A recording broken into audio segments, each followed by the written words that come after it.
तो हमने उनसे निवेदन किया कि इसका एक ही कारण है, जगत दिखाई देता है और भगवान सुने जाते हैं। भगवान सुने जाते हैं, जगत दिखाई देता है, तो सुनने से अधिक ये दिखने वाला जगत ज्यादा प्रभावित कर देता है, क्योंकि आंख से दिख रहा है, सुन रहे हैं। पर भक्त, इसीलिए भक्त होना भी किसी वीर पुरुष का काम है। भगवान की कृपा से ही कोई भक्त बनता है। एक ने कहा, कामी क्रोधी लालची इनसे भक्ति न होए, भक्ति करे कोई सूरमा जाति वर्ण कुल खोए। भक्त तो भगवान की कृपा से कोई भक्त बनता है। तो एक उर्दू के कवि ने बड़ी अच्छी पंक्ति कही। उन्होंने कहा कि ये मोहब्बत नहीं है तो क्या है, ये प्रेम नहीं है तो क्या है, और यह हकीकत नहीं है तो क्या है, यह परम सत्य नहीं है तो और क्या है। उस पे हम जान देते हैं अनवर, जिसको आंखों से देखा नहीं है। यह भक्ति की विशेषता है कि जिन भगवान को हमने देखा नहीं है, पर सुनकर ही हम उनके प्रति समर्पित हो गए। इसीलिए भगवान से अधिक भक्त की महिमा है, राम से अधिक राम करदास। अच्छा, और भगवान जब भी आते हैं तो आप जानते हैं वे गरुड़ पर बैठकर आते हैं। और गरुड़ जी के बारे में हम लोगों ने सुना है कि उनके पंखों से वेद मंत्र निकलते रहे, वेद ऋचाएं निकलती रहे। तो गरुड़ माने वेद के मंत्र शब्द, और वे हैं भगवान के वाहन। भगवान उन्हीं पर बैठकर आते हैं और आज भी आते हैं। आज जब भी जहां भगवत कथा होती है तो भगवान शब्द रूपी गरुड़ पर बैठकर ही कर्ण मार्ग से हृदय में प्रवेश करते हैं। आज भी गरुड़ के द्वारा ही तो भगवान हृदय में प्रवेश कर रहे हैं उन मंत्रों की। तो जब भगवान हृदय में आ जाते हैं, तो रुक्मणी जी ने भी जब भगवान को पत्र लिखा है तो कहा, हे परम सुंदर। तो भगवान को आश्चर्य हुआ कि मुझे देखा तो उन्होंने है, परम सुंदर कैसे? तो रुक्मणी जी ने उत्तर दिया बाद में कि मैंने देख लिया। कैसे देखा था? बोले आप मेरे हृदय में आ गए थे। तो भगवान ने कहा कि बिना देखे कैसे हम हृदय में आ गए? तो उन्होंने कहा कि आंख के मार्ग से नहीं, कर्ण मार्ग से आप हमारे हृदय में आ गए। और सचमुच भगवान कर्ण मार्ग से ही हृदय में जाते हैं। हृदय। अच्छा, अब मुझे बात पर बात याद आई। अपने यहाँ जो कर्ण हुए वो सोना दान करते थे। कर्ण सोना दान करते थे। तो वह तो एक ऐतिहासिक घटना है, बड़ी महत्वपूर्ण घटना है। पर यह दोनों शब्द में श्लेष है। कर्ण एक राजा का नाम है और कर्ण इंद्रियों को भी कहते हैं। अच्छा, कर्ण सफल कब हुए? जब सोना दान करते थे। और सोना स्वर्ण को भी कहते हैं और निद्रा की अवस्था को भी सोना कहते हैं। आज भी कर्ण सोना दान कर रहे हैं। कानों के कारण ही तो हम नहीं सो रहे, क्योंकि हम सुन रहे हैं। और एक कथा थी ना, भगवान शंकर कथा सुना रहे थे, अमर कथा, और माता पार्वती जी सो गई। तो कर्ण तो रहे पर वो सोना दान नहीं कर सके। तो सुखदेव जी ने हुंकारी भरी, तो जो जागने वाला है वह सुनता है। तो भगवान तो शब्द के गरुड़ पर बैठकर कर्ण मार्ग से हृदय में उतरना चाहते हैं, पर कर्ण को सोना दान करना पड़ेगा, ये सोए नहीं। लेकिन कहा कि अगर हम आंख बंद नहीं होगी, सोएंगे नहीं, तो हमें विश्राम नहीं मिलेगा। भगवान बोले कि हमारी भक्ति पर विश्वास करके आंख मूंद लो तो सोने का सुख मिल जाएगा, विश्राम मिल जाएगा। काहू के बल भजन है, काहू के आचार, व्यास भरोसे कुंवर के सोवत पांव पसार। ये जो है व्यास भरोसे कुंवर के सोवत पांव पसार, भगवान के भरोसे सोना। इसी को तुलसीदास जी ने कहा, सोवे सुख तुलसी भरोसे एक राम के। तो कहा यह जो भागवत धर्म है इसका पालन करना चाहिए। अब कहा कि इसका उपाय क्या है? बड़ी अच्छी बात। यह तो ठीक है कि हम भगवान की भक्ति के मार्ग पर निश्चिंत होकर चले, पर यह भक्ति हमारे जीवन में प्रतिष्ठित रहे, इसका क्या उपाय? तो बड़ा सरल उपाय बताया। 2 उपाय बताए हैं और उन दोनों की मैं चर्चा कर। इसमें कहा गया कायेन मनसा कायेन वाचा मनसा इंद्रियैर्वा बुद्ध्यात्मना वानुसृत स्वभावात्। काया से, काया माने शरीर से, वाचा माने वाणी से, और मन से इंद्रियों से, और आगे कहा गया वानुसृत स्वभावात् बुद्ध्यात्मना आत्म बुद्धि से, और अनुसृत जो हमारा स्वभाव चला रहा है कई जन्मों की देने के कारण जो स्वभाव है। मैं कहता हूं ऐसा अद्भुत स्वातंत्र कहीं नहीं, ऐसी सुविधा कहीं नहीं है। इसीलिए भक्ति सकल सुखाने, उसमें कहा जा रहा है कि काया से, कायेन वाचा मनसा इंद्रियैर्वा, और आगे का बुद्ध्यात्मना वानुसृत स्वभावात् करोति यत् यत् सकलम परस्मै। तब क्या करे? नारायणायेति समर्पयेत तत्। यह कवि महाराज का उपदेश है। इसमें कहा गया कि शरीर से, वचन से, मन से, इंद्रियों से, अपनी बुद्धि से और अपने स्वभाव के अनुसार करोत यत यत, जो करो। अब यह अद्भुत बात, धर्म कभी यह इजाजत नहीं देगा, धर्म कभी यह आदेश नहीं देगा कि जो तुम करो वही धर्म है। ज्ञान कभी नहीं कहेगा कि जो तुम करो वही ठीक है। योग कभी नहीं कहेगा कि जो विधि तुम करो तो ठीक है। यह भक्ति कह सकती। इसीलिए कवि महाराज कहते हैं कि यही भागवत धर्म की विशेषता है कि शरीर से, वचन से, मन से, इंद्रियों से, बुद्धि से और अपने स्वभाव से आप जो जो कर्म करते हैं वह भक्ति कैसे होगी? बोले बस एक काम कर लो। क्या? नारायणेति समर्पयेत तत्। वह सब भगवान को अर्पण कर दो, बस इसी का नाम भक्ति है। यही भागवत धर्म। अब भगवान को सौंपें कैसे, समर्पण कैसे करें? अब यह भी बात है। देखो, अपने स्वभाव से जो कर्म करें तो स्वभाव तो अच्छा नहीं है, तो क्या भगवान को सौंपने लायक है? अच्छा, यही बात गीता में भी कही गई। भगवान श्री कृष्ण ने अर्जुन से यही कहा, यत करोसि। यत करोसि माने जो करो, यदश्नासि जो खाओ, यद जुहोसि ददासि यत जो हवन करो और जो दान दो, यत तपस्यसि कौन्ते जो तप करो, तत् कुरुस्व मद अर्पणम, वह सब मुझे अर्पण कर दो। तो अर्पण कैसे करें? देखो, अर्पण करने का एक ही उपाय है। क्या? कि काया के माध्यम से, वचन के माध्यम से, मन के माध्यम से, इंद्रियों के माध्यम से और बुद्धि और स्वभाव के अनुसार जो कुछ हो रहा है उसे यह मानने कि इसके मूल में भगवान ही प्रेरक है, भगवान की प्रेरणा से हो रहा है। हे भगवान, आप ही सब कुछ करा रहे हैं। बस यह विचार आते ही भगवान के प्रति यह कर्म समर्पित हो जाए, क्योंकि आप करा रहे हैं। ना हम करता, हरि ही करता, हरि ही करता केवलम। हे प्रभु, यह आपकी प्रेरणा से हो रहा है और इसका फल भी आपको ही समर्पित है। यह है भगवान के प्रति समर्पण। और इसीलिए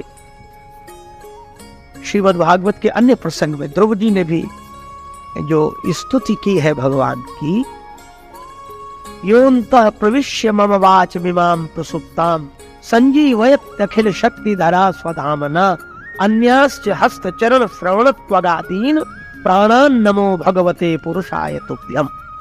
उसमें कहा गया, द्रौपदी कहते हैं कि हे भगवान, मैं आपको प्रणाम करता हूँ और आपका स्वरूप कैसा है? योऽन्तः प्रविश्य, जो मेरे अंतःकरण में प्रविष्ट होकर, योऽन्तः प्रविश्य मम वाच, मेरी वाणी को, मिमां प्रसुप्ताम, और सोई हुई शक्ति को गति देकर जो स्तुति करा रहे हैं, और जिनके कारण ये मन बुद्धि इंद्रियां आदि कार्य करते हैं, ये प्राण जिनके द्वारा संचालित हैं, उन प्राणेश्वर प्रभु को मैं प्रणाम करता हूं। अब यहाँ बड़ी अच्छी बात है, स्तुति सुनने वाले भी भगवान है। भगवान नारायण जब प्रकट हुए तो ध्रुव जी स्तुति करना चाहते थे पर कर नहीं पा रहे, क्योंकि नन्हा सा बालक की स्तुति करना क्या जाने। तो भगवान ने अपने कर कमल में जो शंख लिए हुए थे, उस शंख का सुखद संस्पर्श ध्रुव जी के कपोल से करा दिया, और जैसे ही कपोल से कराया तो ध्रुव जी ने यही स्तुति की, वाह भगवान, हम अब तक सोच रहे थे कि हम स्तुति करते हैं, आप सुनते हैं, लेकिन आज पता लग गया।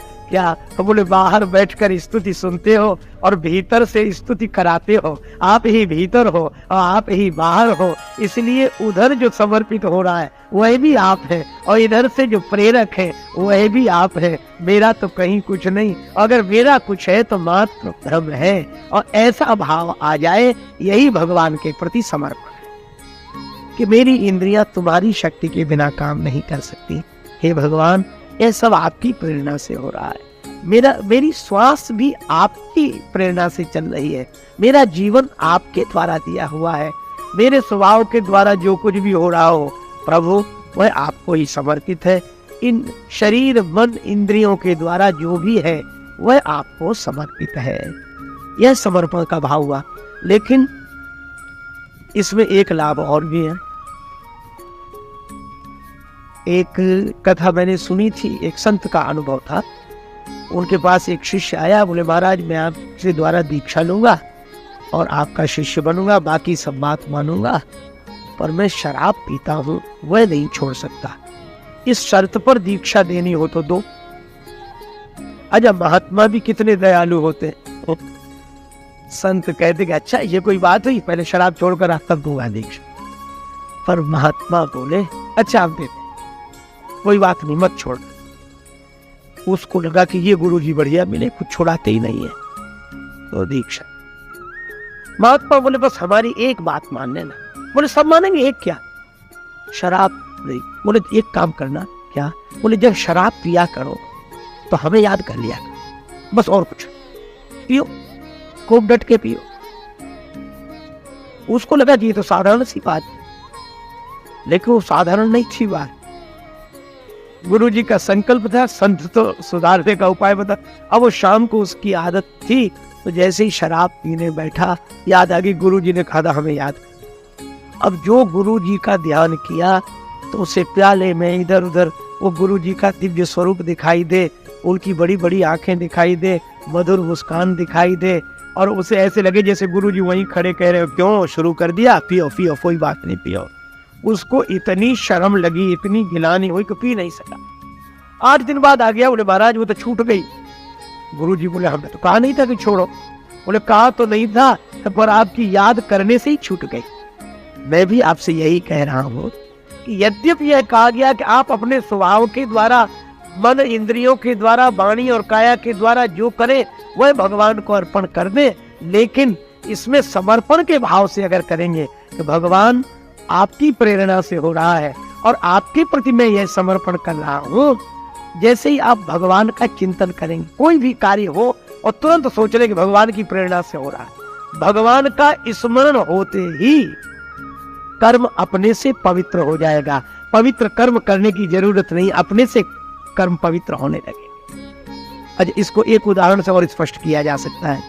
यही भक्ति भागवत धर्म की विशेषता है जो इन योगीश्वरों ने कृपा करके निमि महाराज के बहाने हम सब लोगों को समझाई, उपदेश दिया। देखो, जैसे किसी आदमी से बेहोशी का अभिनय कराना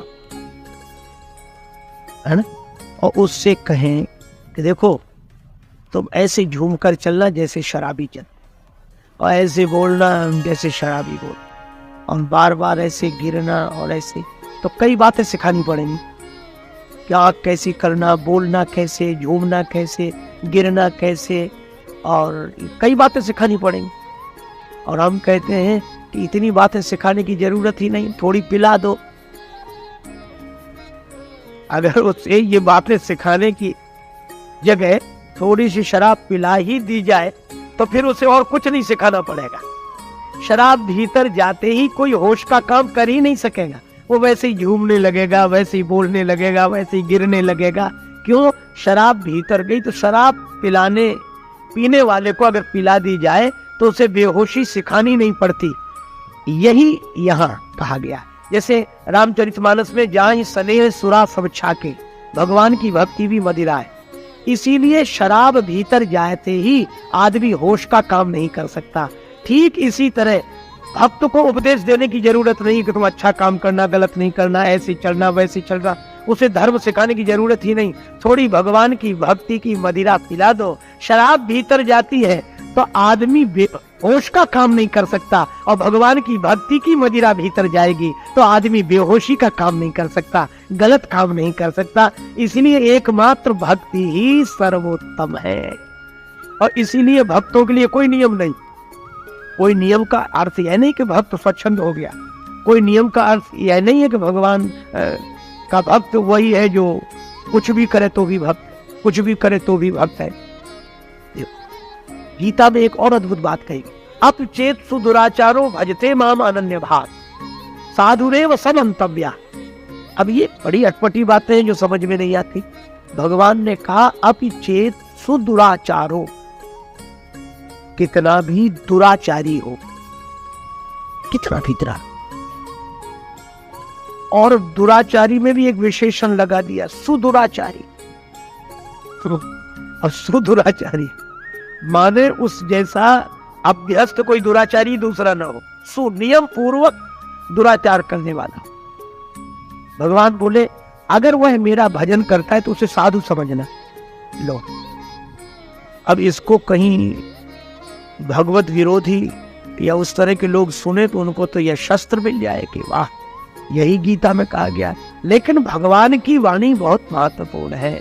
भगवान की वाणी भगवान की कृपा से ही समझ में आती है, और भगवान की कृपा संत के मिलन के रूप में, बिनु हरि कृपा मिल ही नहीं संता। यहाँ भगवान यह कह रहे हैं कि कितने ही दुराचारी हो, अगर मेरा भजन करे तो उसे साधु मानना। कहा क्यों? बोले मानना ही पड़ेगा, हो ही जाएगा साधु। कैसे? बोले ये दुराचार कब छूट जाएगा? बोले उसे सिखाना नहीं पड़ेगा कि दुराचार छोड़ो। वह तो हमारी भक्ति की मदिरा पिएगा, भक्ति के नशे में जाएगा तो अपने आप अच्छा काम करने लगेगा, वह साधु हो ही जाएगा। इसीलिए श्री बिंदु जी महाराज ने लिखा है कि हमारी तो मस्ती का कारण ही यही है। क्या मिला है मुझको किस्मत से ख्याले रिंद मस्ताना, पिया करता हूँ हरदम श्याम की उल्फत का पैमाना। श्री कृष्ण के प्रेम का नशा करता हूँ। मिला है मुझको किस्मत से ख्याले रिंद मस्ताना, पिया करता हूँ हरदम श्याम की उल्फत का पैमाना। और मजा है बेखुदी का ये कि मैं दुनिया में हूँ लेकिन न जाना मैंने दुनिया को, न दुनिया ने मुझे जाना। न जाना मैंने दुनिया को, न दुनिया ने मुझे जाना। आहा, और हमें तो अपने यार के दीदार से मतलब। मेरा कन्हैया, मेरा मोहन, मेरा कृष्ण सर्वत्र है। मुझे तो अपने यार के दीदार से मतलब, चाहे मंदिर या मस्जिद हो, चाहे काबा या बुत खाना। और आगे कैसी अनोखी बात कही, हमेशा बस यही रिश्ता चाहता हूँ प्यारे मोहन से। हमेशा बस यही रिश्ता चाहता हूँ प्यारे मोहन से, मैं उनको दिल रुबा समझूं, वो समझे मुझको दीवाना। और नहीं है बिंदु आंखों के मोम, दिल मोती के दाने हैं, विरह की आग में पड़कर पिघल जाता है हर दाना। यह भक्ति का मार्ग, यह प्रेम का मार्ग, यह जो बैकदा है, यहाँ भक्ति की मदिरा पिलाई जाती है।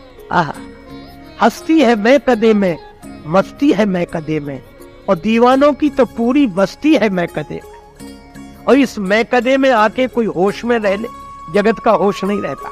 क्यों? इस मैं कदे में आके कोई होश में रह ले, खुद होश की भी कुछ नहीं, हस्ती है मैं कदे में। और दुनिया में नहीं मिलती, मिलती तो बड़ी महंगी, मस्ती वही है लेकिन सस्ती है मैं कदे में। और राजेश हो भंवर में, लगे पार या कि डूबे, परवाह नहीं जब से कश्ती है मैं कदे में। और यह मदिरा पीता हूँ मैं, शराब सरेआम पीता हूँ, जब भी वक्त मिलता है सुबह शाम पीता हूँ।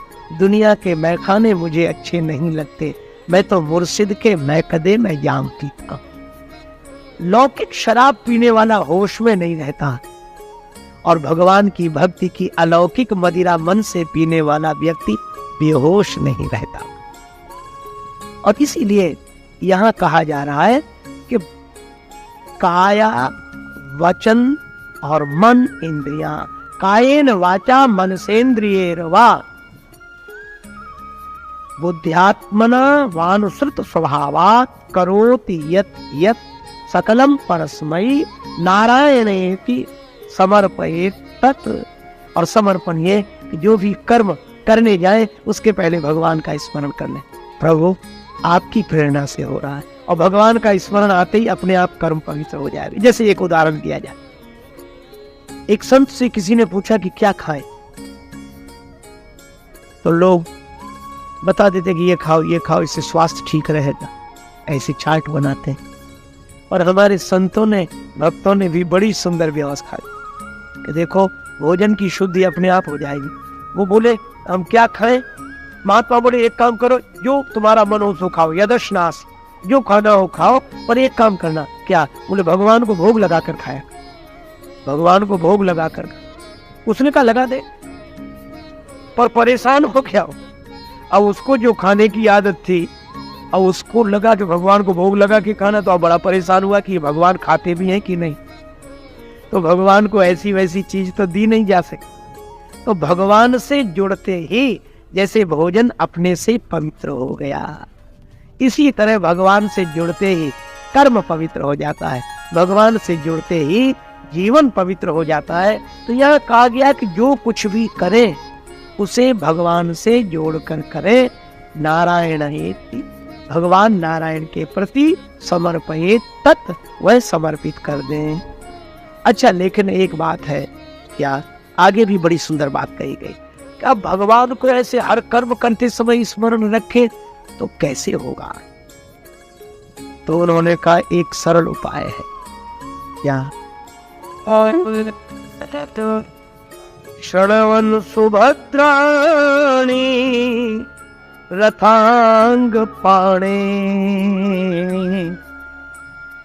जन्मानि कर्माणि यानि च दुःखी। आहा, कितना बढ़िया संकेत। शृण्वन् सुभद्राणि रथांग पाणे। श्रवण सुभद्राणी, सुभद्राणी माने सुंदर, चर्चा सुने। श्रवण किसकी? रथांग पाणे, रथ का अंग जिनके हाथ में है। रथांग पाणे, पाणे माने हाथ, रथांग माने रथ का अंग, और रथ के अनेक अंगों में एक अंग है चक्र। तो चक्र के धारण करने वाले भगवान के गुणों का श्रवण करें। श्रवण सुभद्राणि रथांग पाणे। अब चक्र की जब बात आती है तो भी यही, चक्र के धारण हार, सूरदास जी ने, चक्र के धारण हार करुणन के असवार नंद। मित्रों, जय श्री राम, नमस्कार। आप सब हमारे इस हास्य कथा के कार्यक्रम को बहुत ही मजेदार पूर्वक और बड़े ध्यान पूर्वक सुना आपने। पूरा हमारा कार्यक्रम आपको कैसा लगा? तो इस कार्यक्रम में हमारे आप चैनल के जो भी आ रहे हैं प्रसंग, इसमें आपको हास्य कथाएं भी बहुत ही मार्मिक ढंग से मिल रही हैं। तो आप हमारे चैनल पर लगे रहें और सुनते रहें बराबर, तो आपको ऐसी ऐसी रहस्यमयी कथाएं मिलेंगी जिससे आपकी जो हंसी भूल चुके हैं आप, वो सारी चीज़ें यहाँ उपलब्ध होती रहेंगी। क्योंकि आज के इस भौतिक समय में हर व्यक्ति परेशान है और यही लगा हुआ है हाय धन हाय धन, और उसका मन मस्तिष्क चित्त सभी बिल्कुल सीरियस बना हुआ है, जिससे कि शरीर में अनेकों प्रकार की बीमारियां उत्पन्न हो रही हैं। इसका कारण बस मूल यही है कि हम संसार में परेशान हैं, हर भौतिकता चीज हमें चाहिए, तो भौतिकता के लिए हम जब सन्मार्ग और सत्कर्म करते रहेंगे तो निश्चित है हमें टिकाऊ चीज़ें, हमारा जीवन अस्थाई बनेगा। तो अस्थाई बनने के लिए हमको ही यत्न करना पड़ेगा। ईश्वर या भगवान वो सब नहीं ऐसा कर पाएंगे कि आपको सब देते रहें, आपके मुंह में खिला भी दें, क्योंकि बनाना खाना हमको ही पड़ रहा है। तो किताबी ज्ञान लेना है, पढ़ना है, अनुभव करना है, परीक्षाएं देना है, तब पास होकर के कहीं जाके हम सर्विस पाते हैं, नौकरी पाते हैं, और तभी हमारा जीवन एक कल्याण मार्ग की तरफ चलता है। किंतु हम वहाँ पहुँचने के बाद हमें धर्म नहीं भूल जाना चाहिए, परोपकार की भावनाएं, छल। तो साथियों, जब तक हम परोपकार, धर्म, इन सब मार्गों पे नहीं चलेंगे तब तक हमारा कल्याण का मार्ग नहीं प्रशस्त होता है। तो हमें ये चाहिए कि हम अपने जीवन यापन को करते हुए और दूसरे की भलाई में भी हमारा समर्पण भाव हमारे पास होना चाहिए। हम जिस कार्य में लगे हुए हैं उस कार्य को करते हुए किसी को कष्ट न पहुँचे और हम सेवा भाव में लगे हैं तो हमारा निश्चित है आगे बढ़ंत ही होती जाती है हर व्यक्ति की, क्योंकि ये धर्मशास्त्रों ने जो बताया है नियम वही बिल्कुल चल रहा है।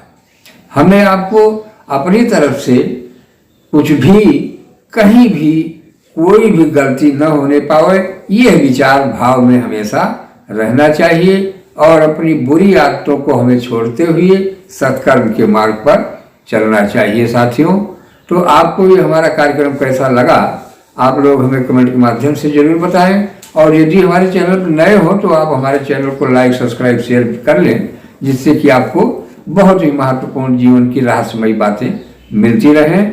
और जो भी त्रुटियां होंगी क्षमा करेंगे दोस्त। धन्यवाद।